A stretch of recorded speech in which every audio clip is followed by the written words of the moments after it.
तो hello student. तो आप सब कैसे हो? स्वागत है हमारे यूट्यूब चैनल एवन एग्जाम पाठशाला में। मैं अनीश कुमार एक बार फिर से एक नए अपने एक इम्पॉर्टेंट क्वेश्चन के साथ अपने इस चैनल में। तो आज का हमारा क्वेश्चन है, बोला गया है, ध्यान दीजिएगा, बोला गया है 6x²। यहाँ पे थोड़ा सा देख लेते हैं। देखिए यहाँ पे बोला गया है कि 6x², ठीक है, -3x-7 द्विघात बहुपद के शून्य ज्ञात कीजिए और शून्यकों तथा गुणांकों के बीच के संबंधों की स्थिरता की जांच कीजिए। ठीक है, ये आपको बोला गया है। देखिए यहाँ पे क्या होगा,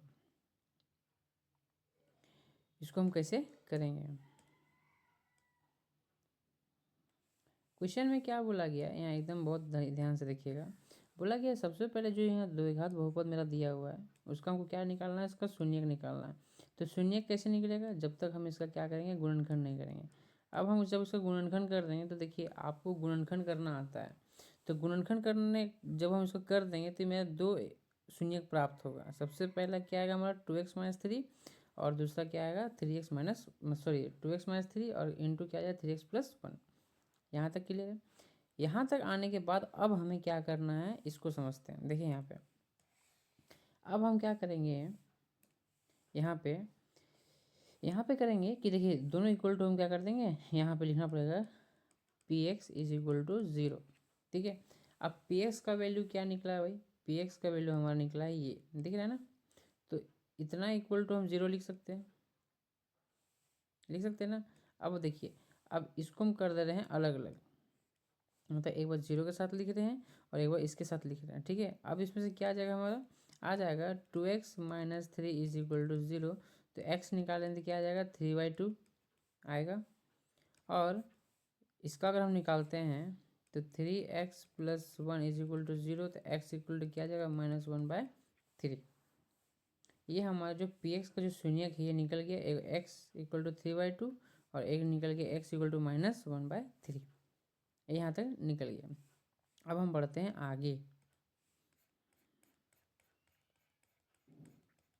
अब देखिए यहाँ पे हमारा यहाँ पे 2 शून्यक निकला, एक तो निकला 3/2 और दूसरा निकला -1/3। अब हम हमारा फॉर्मूला क्या होता है, हमारा फॉर्मूला होता है शून्यकों का योग और दूसरा क्या होता है गुणनफल। शून्यकों का योग में क्या लिखते हैं हम लोग, अल्फा प्लस बीटा, और इसमें लिखते हैं अल्फा इंटू बीटा। ठीक है, ये मेरा अल्फा हो गया, ये मेरा बीटा हो गया। ठीक है, अब दोनों को हम यहाँ पे लिख दिए। लिख देने के बाद अब हम क्या करेंगे, इसको सॉल्व करेंगे। सॉल्व करने के बाद मेरा आ जाएगा 7/6। आप सॉल्व कर लीजिएगा एलसीएम लेके। अब क्या होता है यहाँ पे ध्यान दीजिएगा, ये मेरा 7/6 आ गया।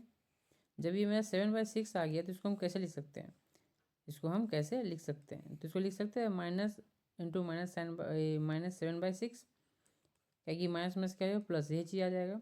इस ये करने का तरीका क्या बोला गया है कि एक फॉर्मूला होता है -x² का गुणांक और दूसरा क्या होता है x² का गुणांक। ठीक है, ये आपका फॉर्मूला है, ये जो आपको दिख रहा है ये आपका क्या है फॉर्मूला, किसका, शून्यकों का योग का, ये आपका फॉर्मूला है। ठीक है, ये आपका फॉर्मूला है। अब दूसरा फॉर्मूला क्या होता है हम समझते हैं। देखिए दूसरा फॉर्मूला में ये होता है, एक होता है कि अगर हम किसी भी शून्यकों का गुणनफल अगर निकालते हैं तो एक होता है अचर पद बाय x² का गुणांक। अभी वो क्वेश्चन कंप्लीट हुआ नहीं है, वैसे अभी हम उसको समझाएंगे कि ये कैसे हुआ और कैसे क्या करना है आपको। ठीक है, ये भी आपका क्या एक प्रकार का फॉर्मूला है,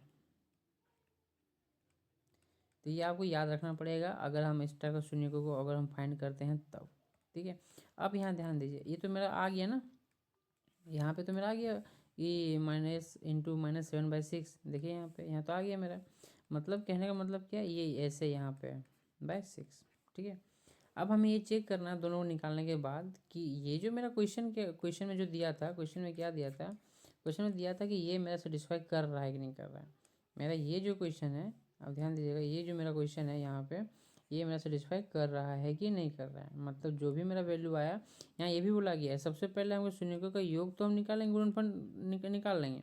उसके बाद हमको क्या करना है, उसके बीच के संबंधों की सत्यता की जांच करना, मतलब ये भी हमको वेरीफाई करना है कि ये मेरा जो आंसर आया वो मेरा सही है या गलत। ठीक है, चलिए देखते हैं। सबसे पहले हमको ये चेक करना पड़ेगा कि यहाँ पे मेरा क्या है कि इसका क्या होता है हमारा x का गुणांक, मतलब कि x के साथ क्या गुना है वो हमको देखना है। तो x के साथ यहाँ क्या बोला है, माइनस के साथ 7 बोला है, और यहाँ x का गुणांक क्या है 6 है। देखिए ध्यान से, तो हमको यहाँ पे -7 ऑलवेज है, ठीक है, ऐसा नहीं कि वो नहीं है। तो ये माइनस में मिलकर प्लस हो जाएगा ना, तो माइनस में से मिलकर प्लस हो जाएगा। तो यहाँ क्वेश्चन के अकॉर्डिंग क्या है, देखिए यहाँ पे, देखिए यहाँ पे है, ये आपको दिख रहा है, ये आपको दिख रहा है ना। अब एक्स स्क्वायर गुणांक में क्या था, मेरा 6 था, वो तो मेरा आ गया, यही ना मेरा आया माइनस और -7x/, सॉरी x नहीं बाय 6, यही ना आया था, जिसको हम क्या लिख रहे थे, एक क्वेश्चन के अकॉर्डिंग है जो माइनस लगा हुआ है, और -7/6, तो इसके अकॉर्डिंग तो ये तो सेटिस्फाई कर जा रहा है, ठीक है। एक्चुअल में भी अरेंज है नहीं, इसको अरेंज करना पड़ेगा आपको, जैसे 6x² -7x और -3, ठीक है, ये इसको ऐसे लिख सकते हैं आप। यहाँ तक क्लियर। अब हम बढ़ते हैं गुणनफल की ओर। गुणनफल में क्या बोला गया, लास्ट में क्या है हमारा, -3/6 आया। अब हमको ये देखना है, ये तो मेरा क्या है अचर पद, और एक्स स्क्वायर गुणांक, तो हमको देखना पड़ेगा यहाँ पे है कि नहीं, यहाँ पे है या नहीं देखना पड़ेगा। तो सबसे पहले हम जब अरेंज किए तो क्या हो गया हमारा, जब इसको हम अरेंज किए तो आ गया मैं 6² -7x -3, तो देखिए यहाँ -3 है, और यहाँ क्या है 6x²। ये क्वेश्चन आपको समझ में आ गया होगा। मिलते हैं नेक्स्ट वीडियो में एक नए क्वेश्चन के साथ, अभी तक के लिए इतना ही, बाय बाय।